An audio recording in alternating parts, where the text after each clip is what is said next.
First at 4, hot, humid, and a chance for isolated showers. The forewarned weather team has the very latest. Also, a big school district just confirmed a shorter school day again tomorrow. Looks like we are another step closer to the end of an era in the city of Warren. More bad news for Mayor Jim Fouts, but is he ready to give up? We'll talk about that. And here's Paula. We've got juice boxes, we've got cereal. We'll show you an iconic new partnership aimed at knocking out hunger. Easy for you to help, easy for you to find help if you need it. Live from downtown Detroit, Local 4 News First at 4 starts now.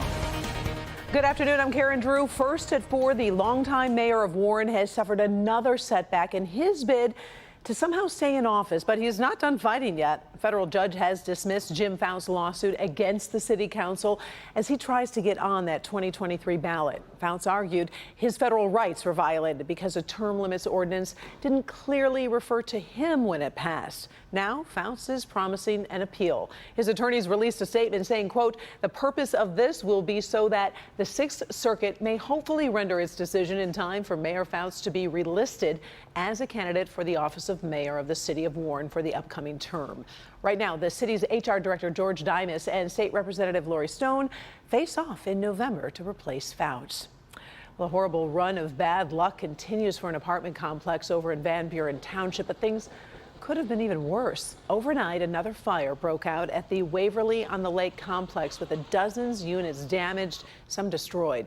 9 fire departments raced to the scene. Luckily, nobody was hurt, but one woman told us she had to jump out of her apartment to escape. It was like my living room was like orange, and I'm like, I didn't leave no lights on, and I looked and opened the door, and the smoke just kind of was blaring, so I couldn't get out the front door because it was like blaring through the front door. So I kind of just grabbed what I could and got on the balcony and just was like, all right, I got to get down. So I just kind of climbed down and then jumped from the second floor. The same apartment complex suffered another fire back in May, and you may recall a Russian fighter jet from the Thunder over Michigan air show crashed into a parking lot at that complex last month. The cause of the current fire is under investigation this afternoon. State police looking for a young man accused of killing his mother. I want you to take a look at your screen right now because police say they have some info they definitely want you to see. Troopers say 25-year-old Joshua Hill is wanted in connection with the death of his 64-year-old mother on the 2900 block of Glenwood over in Inkster. They say he may be driving a black 2005 Ford Escape with a plate number of DDG1487 or a 2020 Ford Escape with a plate number of BZK999. Police say if you see him, do not approach, call 911 or call Crime Stoppers at 1-800-SPEAK-UP. A post-Labor Day heat wave will continue to affect students in Detroit Public Schools tomorrow. The Detroit Public Schools Community District just told Local 4 students will be released 3 hours early tomorrow, just like they were today. The district anticipates returning to a full day of school on Thursday. The Southfield Public School District was closed today, including all school-related and evening activities. And kids over in the Pontiac District only had a half day. We're waiting for updates from those districts. Meantime, we are tracking all that heat and humidity right now. Brian Sherman is in for Kim Adams with the very latest. Oh, it's been a scorcher, Brian. Oh, yeah, that's right, Karen. Definitely hot and definitely humid with lots of sunshine as we've worked throughout the day. Much of the same on Tower Cam over downtown Detroit. That sunshine really warming us up. Sitting at 87 right now here in Detroit. 88 over in Ann Arbor, same in Port Huron, and 90 right now as you work into Adrian. Once you factor in the humidity, this is where the 90s come into play. Feeling like 93 at Metro Airport, 95 at City Airport, 93 in Pontiac, 97 the heat index in Sandusky, and 98 is what it feels like right now in Flint.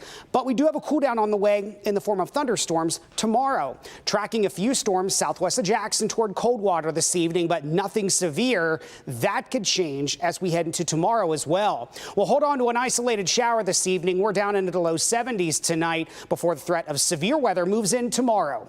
The The details on what you can expect in your forewarned forecast coming up in just a few minutes. Karen. All right, thanks, Brian. So if you know somebody flying United Airlines today, they may have experienced a slight delay during a nationwide ground stop. Flights have resumed, but there was some kind of technology outage. It was a short time ago. United crews were unable to contact dispatchers, so that flights were already airborne continued on to their destinations. The ground stop was lifted just before 2 p.m. COVID-19 isn't the frightening virus it once was, but when it hits the White House, it's something worth monitoring. First Lady Dr. Jill Biden is dealing with another bout of COVID after a long weekend spent with the president. Now, he is scheduled to leave for a big summit in just days. Kimberly Gill joins us now to talk about exactly where things stand. Kim. Hi, Karen. Good afternoon to you. The First Lady tested positive today. We're told she's experiencing mild symptoms and she's staying at the Biden's beach house in Delaware, most likely through the week. The president tested negative last night as well as again today. The First Lady is being monitored by the White House medical team and will follow their advice on when to return to Washington. She's missing her first day of class as a teacher at Northern Virginia Community College. She teaches on Tuesdays and Thursdays during the school year. The White House says President Biden is following current COVID protocols and will mask up indoors when he can't be safely distanced from others. The White House press secretary says the new case in the White House highlights the country is more prepared than ever to deal with COVID. As we head into the fall, we have more tools and systems available today to help communities this fall and winter season, including safe, updated vaccines that will be available mid-September, widely available at-home COVID test, widely available effective treatments, which can reduce the risk of severe illness, hospitalizations, and death. We will be encouraging, as I have said before, Americans to get their updated COVID-19 vaccine in addition to their annual flu shot and also RSV vaccines, as you all know.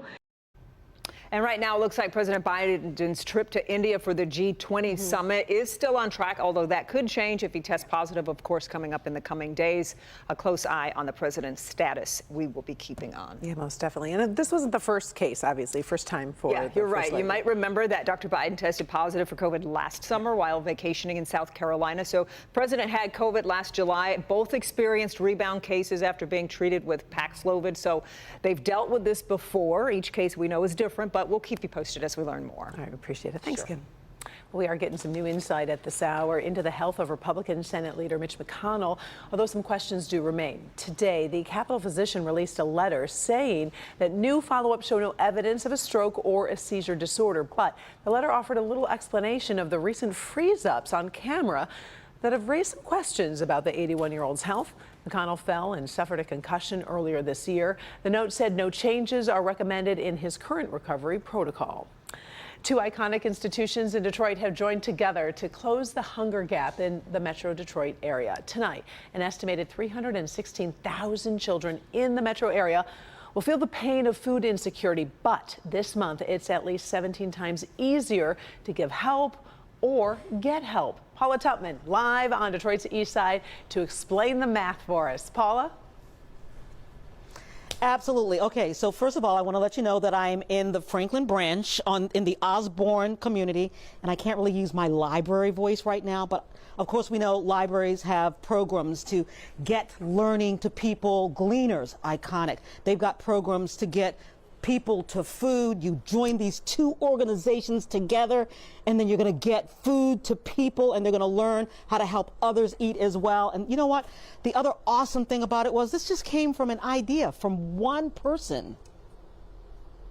At the entrance of the Wilder branch of the Detroit Public Library, there's already food in the collection boxes, and Liz is excited. I think every box that I've looked at so far has had food already. A children's librarian at the main branch, she knows the look of hunger on the face of a child. When I see families, and especially children, come in that you can tell they don't have regular living space, they don't have regular food stability, it's just one of those things where you think about, okay, what more can we do? What more can we offer? She wondered what would happen if, for the month of September, which is Hunger Action Month, her branch could collect food. She ran it up the flagpole, and boy, did it fly.